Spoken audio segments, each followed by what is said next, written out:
Hi, everyone. Welcome back to the Human Challenge, where we explore all the human challenges in today's world, the challenges of being human, and how we can challenge ourselves to be more human for the greater good. I'm your host, Vanessa Forlano, and today we're joined by multidisciplinary artist, fashion designer, and aspiring art therapist, Robert, who's also the CEO of Batuo Inc., based in Halifax. How are you doing today, Robert? I'm doing really good. And you? I'm good, thanks. So I was very intrigued. We were just speaking a few minutes earlier, a bit about your story because you're from Cameroon, and so I'm very intrigued about what brought you to Canada and how long have you been here and why Halifax? Okay, so I moved to Canada in 2017, but this was to go to Montreal. So I wanted to go to fashion school. Well, at this point, I had done my accounting degree in Cameroon, and then I wanted to, I thought at this point, I thought the only way that I can truly be happy in life is to do what I think I'm born to do, and what I was really born to do was the arts, right? That's what I excelled at from when I was a kid, naturally. So I thought the only way I can actually be happy for the rest of my life is if I pursue what I think, is the thing that came to me naturally. So then, I had to move to Canada anyways, long story short. But so I chose, well, if I'm going to move to Canada anyways, I might as well go to fashion school and then hone my craft of becoming a designer and everything. So then I moved to Montreal in 2017, January 2017. I was in school till May 2019. I graduated in May 2019. And then I stayed in Montreal for 2 more years, just trying to navigate, the after school changes. And that was a very crazy period of my life, just trying to navigate that. And then also trying to navigate the immigration process of Quebec, which is completely different than anywhere else in Canada. But it was taking too much time for me. So, at some point, the government came up with a program saying if you're willing to leave Quebec and go to somewhere else, we're going to give you a permanent residence, right? So then I thought about it and I was like, I like to strongly believe that it was destiny that was calling me to Halifax, because I could go anywhere else in Canada, but then I chose Halifax, right? So now when I thought about it, then I thought it was just like you know just a whim. I thought it was just me jumping into the unknown. But now, with everything that has happened in my life and where I am right now, I think it was destiny. I think there was a calling for me here in Halifax. I had to come to Halifax for a lot of reasons, but now I'm very, very certain that it was destiny. So that's why, I mean, I really don't have any, somebody might be like, oh, because Halifax is, there really wasn't any particular thing about Halifax that was bringing me here. Now that I think about it, I think it was just destiny. It was my destiny to come here. Yeah. Right. Yeah, it's like a calling. And, I think the great thing about a calling is you don't always have to have an explanation for a calling. It's literally just a feeling, which I think is amazing considering that you came from accounting. Yeah. And then I appreciate that too, because my formal training, I'm actually is like in life science and neuroscience. So it's kind of the same idea, right? That it's and sometimes hearing that part of you can be kind of hard, right? Like being able to accept just that calling is like, but there are no words, there's nothing to back that, but it's there and you got to trust it. Right? I just feel it. And when you get on it, you can totally understand why, right? Yeah. Yeah. Because I see myself and I'm like, with everything that I've done, me as an accountant, none of this stuff would have happened. That's crazy. So yeah, I like to believe it's coming. No, that's amazing. So okay, so you went to Halifax, and then at what point did Batuo Inc. come in? At what point was that in Halifax? So I started laying the foundation in Montreal. I started laying the foundations for that in Montreal because, it's funny. When I was in school, I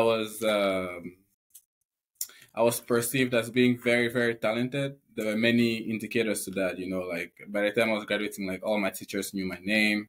The whole school kind of knew who I was. Maybe because I'm a minority again, but even then, there were other minorities, but it wasn't the same thing, right? I just had this thing, I'll say palmarès as being very good at what I did, right? So that kind of got into my head in a way that I thought when I finished school, like all this Versace and Louis Vuitton and all these great companies are gonna come looking for me, right? And everything, but nobody came looking for me. You know, it was a very sobering realization when I finished school that like, the world doesn't really work like that, right? And then I have to even getting an actual job in the industry was very difficult, right? Because I didn't um so it's kind of counterproductive when I think about it, but we're on a podcast where we need to talk about being human, right? So I might as well be honest with you.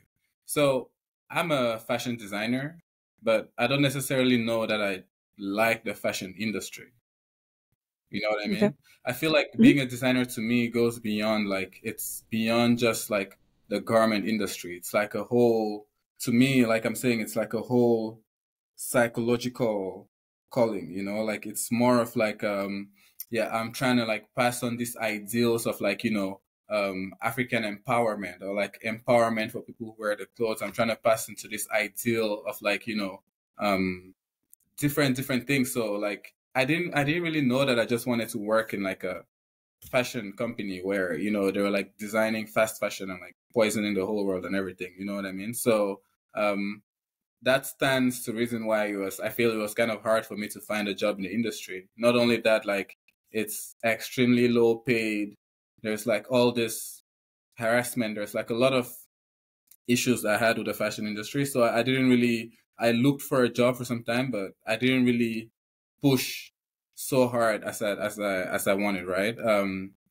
Then I realized that like there were so many other artists like me, like musicians, photographers, models, and all these denominations who couldn't find contracts to, like they couldn't find any employment, like we all had to work these jobs that we hate, like working at call centers and doing everything so we could push our craft, right? But what this made me understand is that like there's all these people like me, who are looking for a space. Why don't we come together and then we don't have to beg a space at anybody's table anymore. So that's what gave me the idea of like starting my own brand, because now I have the knowledge to create the brand, so which means I can actually create something like a safe space where all other artists like me can come and like, they have a platform, we can do the stuff together, and we don't have to like go around begging for people to accept us. Oh, like we did a space at your table and all that. So I think those are the formative ideas that started the brand where it is now. But where it was actually formed fully was here in Halifax, this year. Actually, this it was fully formed this year. I got a business partner. Him is a prolific at business. It's like a business genius. And then, it was a very good opposite, because I'm very good with creating. He's very good at how to form a business. So then we put those together, and then we formed the brand together this year. Yeah. Right. And so you mentioned, so this is your brand, and then you mentioned a little bit or touched a little bit on, um, I guess like your craft, right? Is it very much, is it something that you brought, or do you bring your culture into that, into the brand, and how Oh, do those components come together? my brand is hugely infused with culture. So really, like literally, it's just so what I do, I create original artwork. I create fabric prints, create different kinds of art, but like it's hugely infused with our culture. However, the difference with our brand is that, when people think about a design that's from Africa, or like African inspired design, right? They think about it in the sense that like, um, there's this fabric that's been associated to African design, right? But what we're trying to do is that we're taking African stories instead, and we're turning this into artwork, which we use to create original prints. So then you can't find it anywhere, because it comes from our shared experiences, right? So let's say I create an artwork that's talking about my story in the capital of Cameroon, right? And then I create the artwork and I create a print from that. It's original, in the sense that like it's my story. It's not anybody else's story. But however, there are so many other people who can relate to that story. right? So we create from there, and it's hugely infused with culture, hugely infused with our culture. I mean, I don't want to say that's the only thing that makes up our brand, the cultural part, but our brand is hugely infused by culture, because I feel like that's the way that we're able to pass on the idea of empowerment, right? The idea of like, we're African, we're proud, like the world has already seen everything every other continent has to produce in fashion, but they don't really know what Africa has to produce, right? And then they're always trying to like take from Africa, but never give any credit, So then it's just like, so we're only good enough to take. So somebody has to be there who's from there that can actually give, the continent that empowerment, like who can actually stand behind it and be like, yeah, so we come from this place. There's so much dope culture going here. You people should be proud of being African. You should be proud of seeing the stuff that's from Africa, because it's beautifully and very, very it's very inspirational, and it's spiritually connected even. So our brand is heavy on Right. that. Right. Yeah. No, I really love that a lot, being spiritually connected, and that idea of empowerment, Yeah. storytelling and culture for Yes. empowerment, which I mean, like you said, is crucial, absolutely crucial to building that up. And I think also just, I always think of it as like asking to be honored, right? Asking to be honored for contributions that your people offer and make every single day that are just ignored, right? Yeah. And so I think it's really, that's I think what is very important about it. And for me anyways, art and culture, right? It's that this honoring of all these different contributions to everyday society that are just ignored and gone amiss all the time, which I think is really, really unfortunate. I think you had a recent event not too long ago, because you're saying I think you make these arts live, I think, correct? And that was like a big event you just had recently. So apart from the brand, like what we create from the brand, because we started Halifax Fashion Week this year, did 3 shows for that, did a bunch of, it was really exciting doing that. But we also thought like, what we really want to do, like I was saying the first time, the initial idea that actually made me to create a brand was that we were trying to build a platform where we can unite other artists that have so much talent, but they don't have a place where they can showcase this talent, right? So the world can see. So me and my business partner, we came up with an idea for the community, like building a community, creating a community where artists can showcase their talent, and we can actually stand as the connection between the artists' ideas and them executing their ideas. So we created an event where artists were able to like create fashion live on stage in front of an audience, and Wow. yeah, so they were able to create fashion, and with we gave them a concept. Like the concept would be ugly sweaters, but not ugly sweaters just because like we're doing it in the winter season, right? So each artist had to come up with whatever concept they found was true to them. Okay. So the concept is ugly sweaters. And it's very interesting when you give people that platform to be able to like express whatever is true to them. The stuff they're going to come up with is not usually stuff you're expecting, right? So usually when people hear ugly sweaters, you'd be thinking people would come up with all concepts about Christmas and everything. But like, this other girl interpreted Christmas as the ugly sweaters as like, well, what's ugly that's going on in the world right now? That's the war in Palestine, right? This other person interpreted it as like, Santa is dead. So there's this monster that has eaten Santa. This other person interpreted it like the light of Babylon. So like rising from the ashes of when, life has really beaten you down and everything. So we created this event where all artists were able to like create the fashion on stage, and then there would be a vote because after that we wanted to produce some of the fashion they created, right? But it wasn't a vote like, them going against each other like a competition, right? It's just we need to produce one sweater at the end, so we might as well have people vote which one they find would be the most Right. appropriate to them. And it's interesting that everybody so we had a voting live on the day, and then we had a voting online after that. Everybody still picked the sweater that was with the war against Palestine, right? Yes, they Wow. did. So, we were able to like come, bring the concept, focus the concept, and actually produce sweaters from that, which they're available right now. The very limited number, one time only. There's just a very limited number of them. We're only going to be producing them one time. We're not going to be producing them two times. So if anybody wants to get at them, they can get them on our website, Batuo. We just created this community events where artists can create the fashion live on stage, and then we can actually like promote them after that, and just in a way of like, bringing communities together, different kinds of artists. Like, so it's Wow. just a way of like uniting all different kinds of artists, and bringing all their art together so we can create like a creative fusion community. So the name of the event was the Creative Fusion event.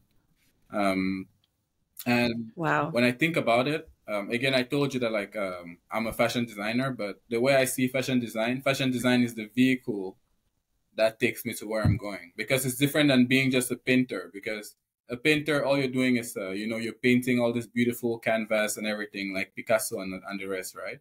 The world has changed in the sense that, like, I don't know how that goes, but I think like when you're doing fashion design, you can create a business, you can create an organization, right? So Right. the reason why I'm doing the fashion design is so I can create an organization that can actually make me do the stuff that I really want to do, like the community, you know. Right. Yes. So the fashion Right. design is the vehicle in which we're going. I'm not one of those people who I really care about the fashion world like that, and I'm trying to be all like I'm a fashion person. I'm trying to no, it's not that. To me, Right. it's more of the human aspect of like, so what's the impact that I can do with the platform that I get from being a designer? That's what's of most importance to me. And building the community like how we're trying to do, that's actually even more important to me, than being the you know fashion designer, the way people always like to see it. I know, like, that's kind of counterintuitive, being that, like, but it's just the truth, right? It's really how I feel. Yeah. Yeah. Oops. No, I personally don't think it's counterintuitive at all. I think it makes a lot of sense. You know, art, and I include like, fashion design in that. I think that artists are artists, not just for the sake of the art, right? It's the story behind it. And I think a lot of artists do see that world from a humanity perspective, so I don't think it's counterintuitive at all. I think it actually makes a lot of sense, because artists, we have that vision, right? We see the world a little differently, Mhm. and we see it in a way where the common language doesn't always match it. And Mhm. so the only way we actually can translate what we see of the world Mhm. is through art, and I say that as a writer, someone who plays music, Mhm. I can see things that I can't always use words for. And Mhm. so I have to Translate use these other things some other to way. describe it, right? Right. And so I'm very curious. So you mentioned, you touched a little bit on Palestine, and so I'm very curious. The winner here. So this artist won. You're going to print their shirts. It's available on demand now on your Yes. website. We'll share the link here.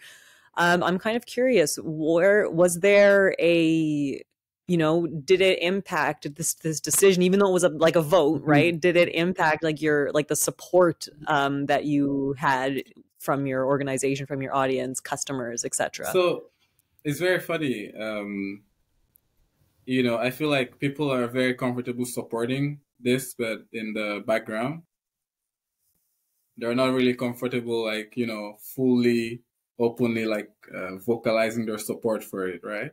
But Right.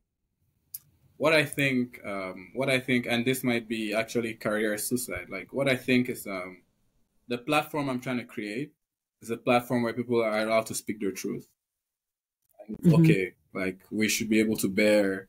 I mean, I don't know what that's gonna do to my career. I mean, I hope my career survives because it really just started, right? But there was this quote that I heard from Denzel Washington, where he said, "You need to be very careful about the first projects that you do, because the first projects that you do are what actually set the tone for the kind of future that you want for yourself, right?" So the first projects that we're doing is projects where, I'm telling people that, like, you're allowed to create whatever it is you want to create, as long as you're under my canopy. I will protect you. Okay. So which means, I should be able to have the courage to like face the fact that like, okay, so I think what's going on in the Israel-Palestine war, I think is genocide. Okay, I think that, you know, I don't have to be on every radio station pronouncing it or anything. But if I have somebody, an artist who's trying to create for my project and like they're trying to create that, by all means, I'll protect you because, you know, I think this. So it's we thought that like, you know, the reviews that we got from, you know, the voting, because I said we made voting twice and both times that concept won, right? But then now when it's time for the sweaters are actually available, where people actually people have to wear the sweaters and show that the support is different, right? Like people, they can't really, a lot of people, they say that's like political suicide because then you need to actually vocalize the fact that like, oh, I don't stand, I don't stand against this. But it's always easier to talk about stuff like that in the back when nobody can hear you, when it doesn't affect your work in any ways, it doesn't affect anything you're doing in any ways, you know? And I realized that was very interesting. We didn't know this ourselves. We thought there was going to be like an overwhelming support for the sweaters when they came, but we found now like everybody is kind of like silent, you know. But when it was time to vote anonymously, then you can actually see the voice because it won. There were 6 different concepts. Okay, it won 2 times, 2 times with 2 different audiences, and like the second part of the voting, there were like 700 people who voted. You know what I mean? Wow. So it won twice. Wow. Okay, with like 7. The first time there were like 100 people who voted. Second time there were like 700 people who voted. So that's like 800 votes. Okay, it won all 2 times, which means I know people support that idea, but then it's a different thing for them to support it with their full chest, you know. And then I just found that very, you know, it's interesting knowing these things about humanity and about human behavior, but it's a very different thing when you see it happen live, right? Because me, I'm the kind of person, like if I believe in something, I would say it. You know, I don't know that I'm really worried. Like I would say the truth, and I would actually be out there and vulnerable and true about it.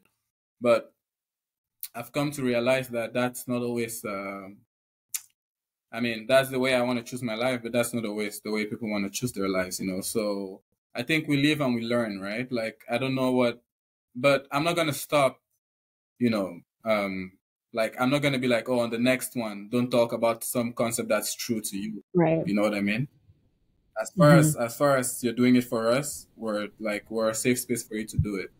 So yeah, we're not gonna change the way that we choose to do our things, just because people don't want to openly support what they support in the background. You see? Right. Yeah, it was just a very. I think it's really interesting everything you're saying, and it just makes me think. Yeah, I don't even know. It just makes me think, you know, like fear, right? That how fear can be so, I guess, debilitating. You know what I mean? That I remember my first book, Human, when I wrote it at the time, and people, you know, asked me, "What did you like? What's it about?" And I said, "Our ignorance." You know, it's our ignorance as human beings. How, you know, that we're all very connected, but you know, we just kind of pretend that we're not because it's easier. You know what I mean? And that's kind of what's, you know, what's coming up for me as I'm listening to you recount this experience, that it's like, it's easier for us to be ignorant, I think, sometimes as humans, right? Because as soon as you have to start like actually believing in something, you know, then it's not just words anymore, right? Like to believe in something is like you embody that, right? Like you embody that belief. And, you know, you're talking about being human is to be transparent, to be open, to be vulnerable, right? And the only reason that's hard is because we've sort of been told we can't be, or you're going to get in trouble if you are. And so like I hear what you're saying. And, you know, for myself, it's just like, well, you see things, you're just like, this is how it is. And you don't have to agree or not agree. I can still hold that space with you. But don't blame me for, you know, don't blame me for the things you don't want to talk about. Don't go against me because of the things you just don't want to accept, or you do accept them, but you're just too scared. Like, don't throw that out at me, essentially. Right. I think as an artist, I experience that a lot too, where you know, you speak out about things that are just like clear. And I think even as an artist, it's like a lot of times, people also know that, Mm-hmm. but they just throw that at you because it's easier, right? It's easier for them. It's easier to just be ignorant than to have to like accept a reality that kind of troubles or contradicts the reality you've created for yourself, Mm-hmm. right? Like it's easier to just pretend everything's fantastic because that's it. It suits what you want to believe, Mm-hmm. right? And then as soon as you start actually making people, oh, well, now you need to show up, then people get scared and back off. Mm-hmm. You said it all, really. You said it all.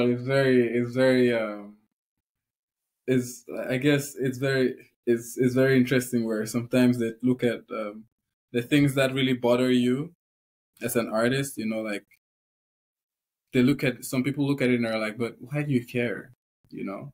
But like somebody has to be the voice, Like we all just can't, like we have different levels of sensitivity, you know what I mean? Like we all just Yeah. can't go through the world numb to everything, Like some of us have actually been, I don't know for what reason, but we've been given the spiritual calling to be able to like, ignite something in the world, right? While some other people, they just want to go through the world like numb, like put their head down, shut up, just go through everything. But like we all can do that, right?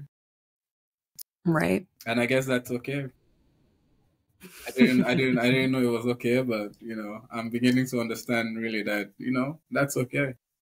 We're gonna do it. Everybody can do it, right? So the people who are gonna do it, we're gonna do it. Right. Yeah. Yeah, Same thing exactly. I think all the time. There's a phrase that I've been seeing in a few different places, and I think it's I can't remember the exact wording, but it's something to the effect of, it's not about calling people out, it's about calling people up, right? Like calling people up out of that mentality of like, I'm just here to do, I'm just like part of this machine, Mm-hmm. right? And it's like, you're not, like, you're human, you have this human experience for a reason, and you can embody all of those things, and you can rise up, be called up above that. And I think it's I like the words, and it's just something that I think for myself I sort of been carrying with me a lot, and I think about it a lot. And even when I want to speak out about things, I actually consider that, and I think about that for a moment. I'm like, okay, if my intention here is to call people up, not out, how do I communicate with people in that way, right? How do I translate that? How can I do it in a way where, to your point too, can I do it in a way that might be still empowering instead of just calling people out, right? Calling people up. Okay. I just learned something today. Okay. Thank you for sharing that. No, of course. I mean, I think it's really great. And I hope it's a perspective that can be adopted for everyone, even like Western media, right? I mean, if we're talking about Palestine, Israel, obviously there's huge misrepresentation in the media about that experience, how it's being covered. But I think the issue is because Western media is like, when you bring, they have these like debates or whatever on the news, it's just, you have like voices that just want to be heard versus voices that want to be right. You know what I mean? And that just creates that huge divide. But if we came in with this, well, let's call people up versus calling people out, we could have maybe better media representation. We could have more authentic discussions. We could allow for people to just feel comfortable and safe showing up. For sure. All right. And the last thing I wanted to ask you about, because you mentioned art therapy. And so I'm very intrigued by that, because it sounds like it sort of came from your artistry, from your craft. And I know you mentioned earlier something really beautiful about the power of introspection. And so I'm curious how all those pieces fit together. Okay, so I think I'm gonna take you back to when I was really a little kid. So when I got into drawing, I mean, I don't know how I got into it, but when I was like 3, 4 years old, I just got into it. I saw it as something which was actually going to put a smile on people's faces, right? Like when every auntie or every uncle came to me, they came to our house, the first thing I'd be like, hey, auntie, I want to draw you, just so I could like make them feel happy.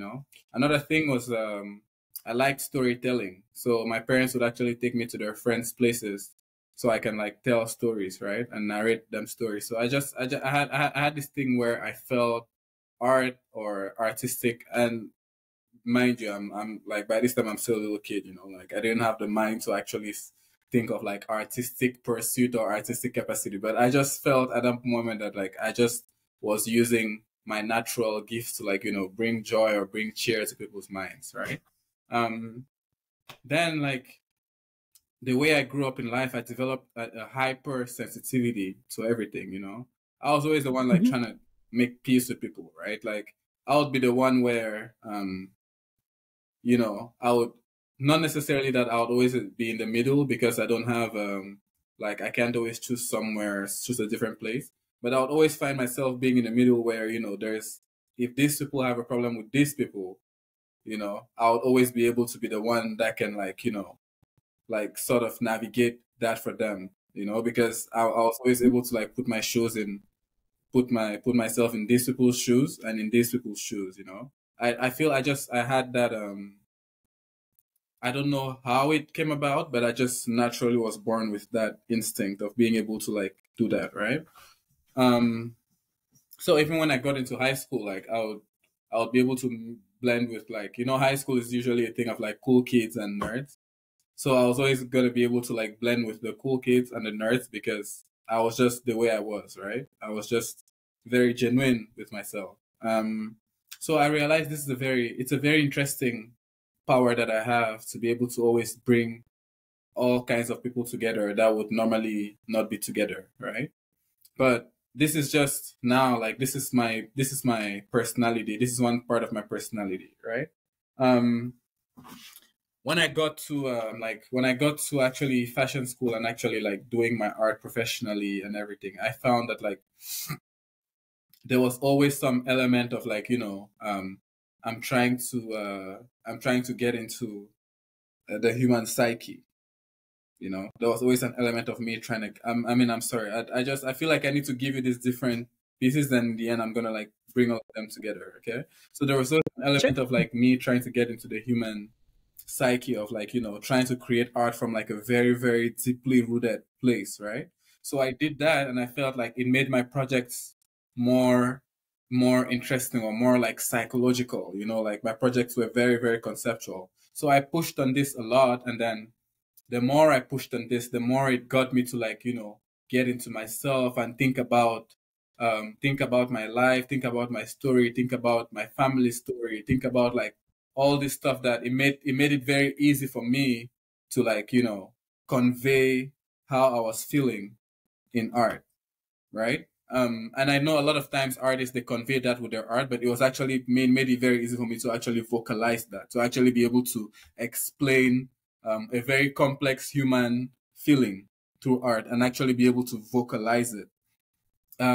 I think this also like opened up a space where I was able to connect with people on that deep level, you know, and I don't know what it is, man. I feel like just even in my friendships and everything, I'm that one friend whom, if you're trying to go to the depths of the depths of the depths of anything, if me and you sit down, I can match anybody's depth.